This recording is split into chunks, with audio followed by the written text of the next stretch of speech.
Hi friends, Travis here. If you're new to the channel, I want to welcome you. And of course, if you've been here before, welcome back. In today's video, I'm going to give 5 tips that I think apply to most, if not all, solo cruisers, especially if it's your first time cruising solo. These are things that I more or less live by when I'm cruising on my own. But yeah, if at any point you like what you see, feel free to like, comment, share, subscribe, all those things. And without any further delay, let's go ahead and move on into the video.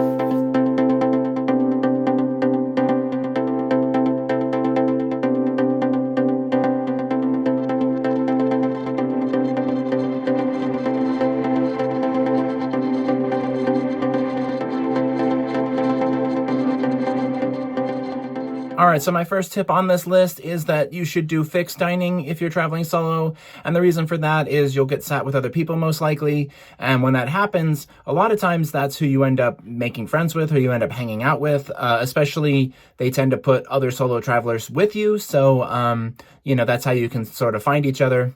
And it's perfect because if it's just dinner and you don't really hit it off with them, you can always eat somewhere else or only deal with them for a small portion of your day. But if you do hit it off and you do get along with them really well, then obviously now you've made a friend. So yeah.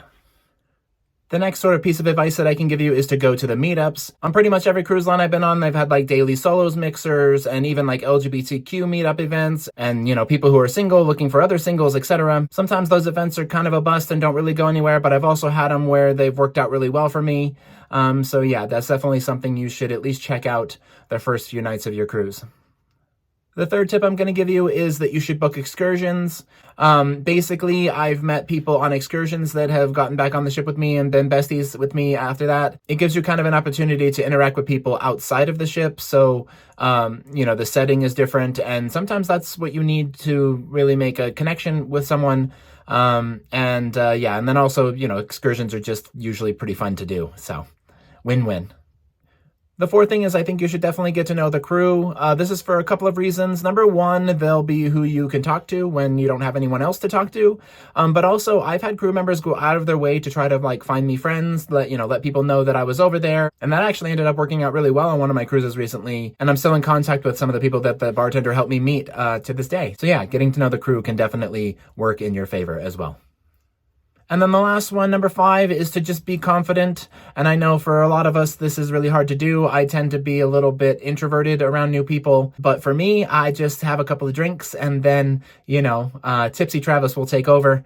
But whatever helps you get into the headspace to be a little bit more confident to talk to people. Most of the time people around you aren't going to be annoyed if you say hi to them, and you'll get a vibe right away as soon as they respond to you, whether or not they're, wanting you to be bugging them at that moment in time. But I've made friends while sitting at bars on multiple cruises that have, said hi to me all throughout the rest of the sailing and have even met up with me at different events and stuff around the ship. So yeah, being confident and putting yourself out there is definitely something you have to do if you want to meet people while traveling solo. But anyway, that's it. Let me know if this video helped you at all. If you're a seasoned solo traveler and you have other things to add to this list, feel free to comment those things below. But I want to thank you all so much for traveling with me. Be sure to like, comment, share, subscribe, all those fun things. We'll talk soon, and y'all have a good night.